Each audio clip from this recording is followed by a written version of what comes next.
Bismillahirrahmanirrahim. Assalamualaikum warahmatullahi wabarakatuh.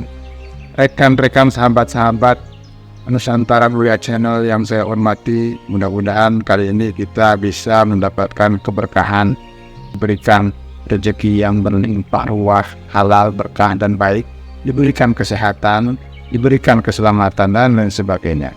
Yang baik-baik kita ambil, yang baik-baik buat kita semua ya, untuk keluarga kita, untuk saudara-saudara kita dan lain sebagainya. Yang sakit juga disembuhkan. Yang terhormat juga kepada Kiai Haji Gus Yahya, Ketua PBNU yang sudah juga ikut kemudian membuat sebuah pernyataan, dan ini luar biasa baiknya, dan ini menjadi pertimbangan bagi orang-orang, bagi teman-teman, bagi rekan-rekan semuanya untuk mengambil sikap menghadapi polemik yang terjadi tentang nasab ini. Jadi apa yang harus dilakukan, apa yang harus diimplementasikan dalam kehidupan kita, memilih yang mana, kemudian cenderung kemana, yang baik yang mana. Tentu saja ini juga masih dalam pertimbangan-pertimbangan kita, bahwa Gus Yahya itu menyatakan perlunya kita husnuzon, ya kan? Perlunya kita husnuzon, bukan perlunya unsur husnuzonnya, tapi ada hal-hal terkait dengan husnuzon ini sendiri. Mungkin kita bisa lihat langsung videonya seperti ini. Ini enggak dikembang-kembangkan terus. Ya itu kan udah banyak lah di YouTube itu. Saya bilang ini soalnya pokoknya itu ujungnya sudah lihat, ujungnya itu soal husnuzon, itu satu. Karena namanya catatan itu sampean cari ya tidak mungkin lengkap, tidak mungkin juga. Sekarang ini. Tapi bagi saya pengetahuan tidak bisa berlandaskan pada husnuzon. Ya, pengetahuan sekali lagi bukan sebagai ilusi, bukan juga sebagai imajinasi atau yang bertentangan dengan fakta-fakta yang ada. Jadi mitos atau mitologi itu juga sebagai sebuah ilmu pengetahuan, tetapi apakah kemudian kita mau berlandaskan itu ketika menentukan suatu hukum yang sangat sensitif, yang sangat fundamental, karena ini menyangkut keberadaan mereka-mereka yang mempunyai nasab mulia, yaitu para habaib yang ada di Indonesia. Beliau adalah orang-orang yang mulia, beliau adalah orang-orang yang istimewa, sampai-sampai kemudian pribumi ini menjadi sangat takdim kepada mereka. Apapun yang diminta oleh Habib itu selalu dituruti dan dafannya didengar nasihat-nasihat. Ini penting karena ini menjadi bagian daripada kehidupan umat Islam di Indonesia. Ribu-ribu orang berkumpul dan bertakdim kepada seorang Habib. Kira-kira sepakat tidak dengan pernyataan John Young yang mengatakan bahwa musuh terbesar dari kemajuan itu adalah ilusi pengetahuan. Itu musuh terbesarnya. Nah, kita uji kira-kira ini husnuzon ini termasuk ilusi atau bukan? Ya, ilusi atau bukan? Nah, nanti kita uji bersama-sama. Mari. Bahwa padanan katanya husnuzon kan prasangka baik, positive thinking dan lain sebagainya. Kemudian dalam terminologi dengan istilah husnuzon ini adalah sikap yang selalu berpikir positif terhadap orang lain, terhadap masyarakat. Nah, di sini ada husnuzon. Maknanya seperti itu, berprasangka baik. Lawan katanya husnuzon adalah suudzon. Suudzon itu berprasangka buruk. Nah, dalam pengetahuan, apakah kita selama beratus-ratus tahun ketika ada kekosongan pengetahuan dan tidak ada yang menempati, yang memposisikan bahwa ini loh yang benar, ini loh petunjuknya, ini loh dalilnya, ini loh kesolehannya, ini loh yang harus diikuti. Apakah dengan husnuzon ini kita dipaksa untuk menerima pengetahuan yang sebetulnya juga masih menimbulkan polemik, yang sebetulnya juga masih meragukan, yang sebetulnya ini sangat tidak masuk akal. Kenapa? Kalau nasab itu harus sampai kepada Rasulullah dan menjadi terhormat karena Rasulullah, lalu kenapa ada yang mengaku-ngaku orang misalkan saya bernasab kepada Rasulullah, Dan itu tidak perlu bukti ketersambungan misalkan begitu. Ini kan bahaya.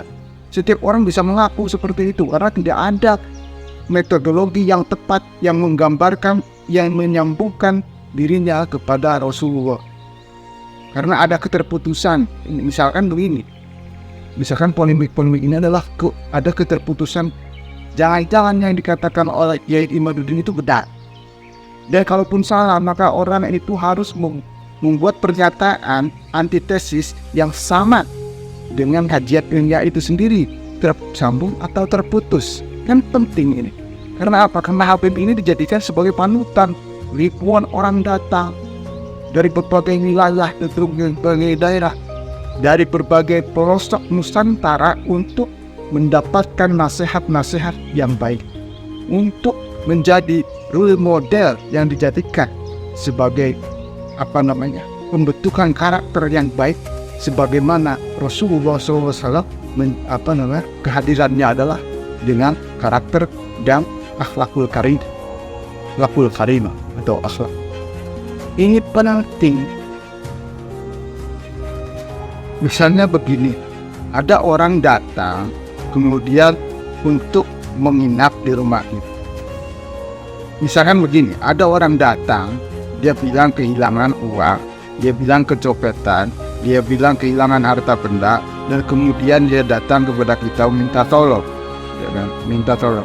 Akhirnya kita tolong karena kita husnuzon, maka dia silakan masuk, kemudian silakan mau menginap di sini boleh, kemudian disuguhi makanan kesukaannya dia, kemudian diberikan fasilitas macam-macam karena kita husnuzon untuk mendapatkan kebaikan-kebaikan tentunya bersama umat manusia kan begitu.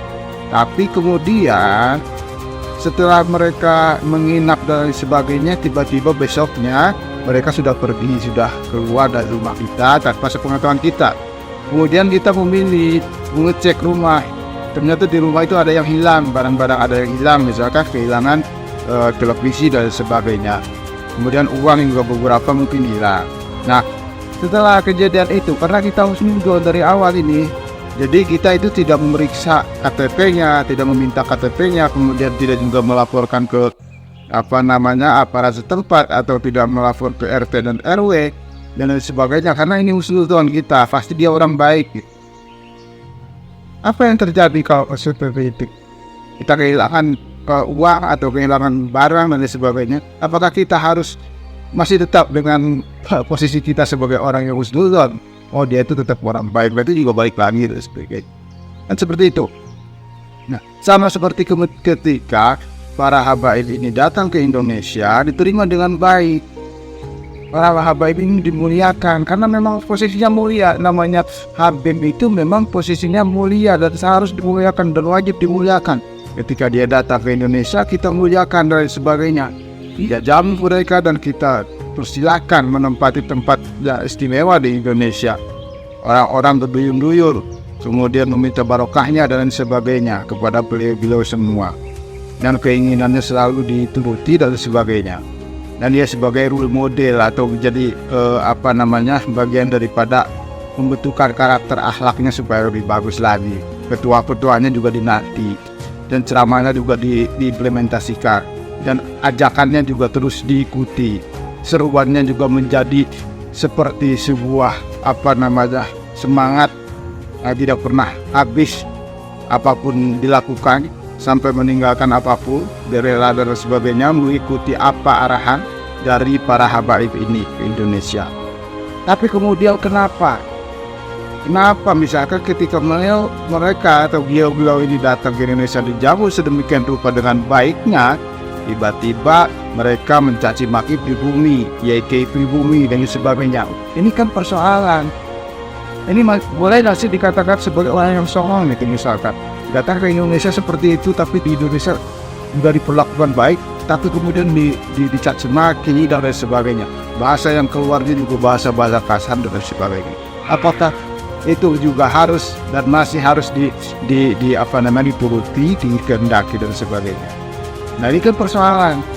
Karena Habib itu penting di posisi di Indonesia itu, Habib itu luar biasa istimewa. Makanya kemudian ini masyarakat ini lagi goncang. lagi goyah, lagi bagaimana, apa yang harus dilakukan. Karena satu sisi kita harus menghormati kepada para habib dan sebagainya. Di sisi lain juga keabsahannya harus dilegitim.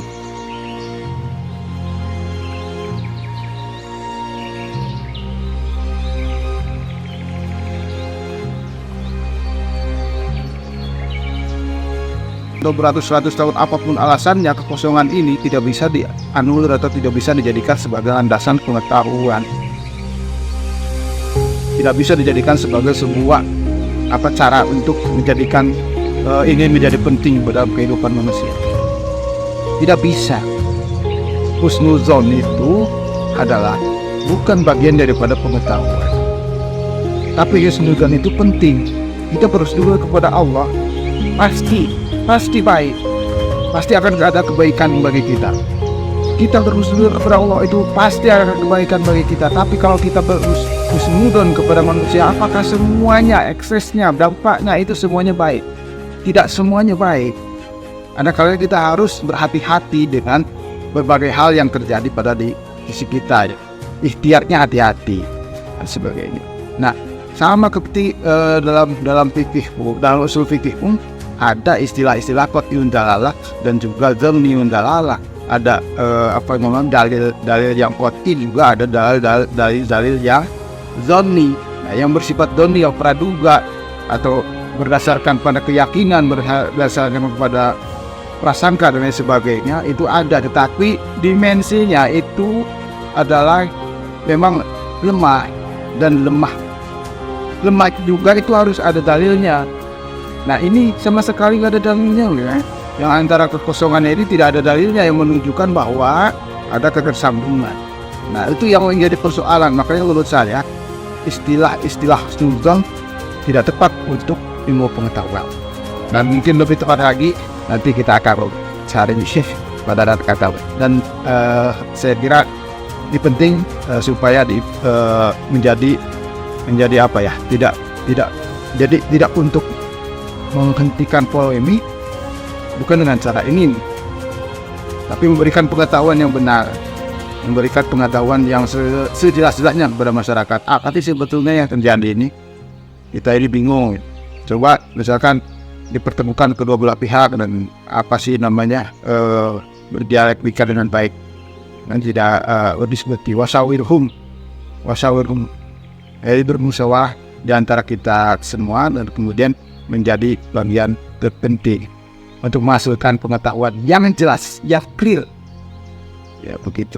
Jadi menurut saya husnuzon tidak tepat dimaknai dalam polemik ini. Kita memang bangsa yang sangat baik, sehingga apapun yang ada yang terjadi pada kita, masyarakat kita, selalu kita berhusnuzon. Itu baik sekali. Luar biasa, bangsa Indonesia ini luar biasa. Tapi kenapa kemudian bangsa-bangsa lain seenaknya sendiri gitu?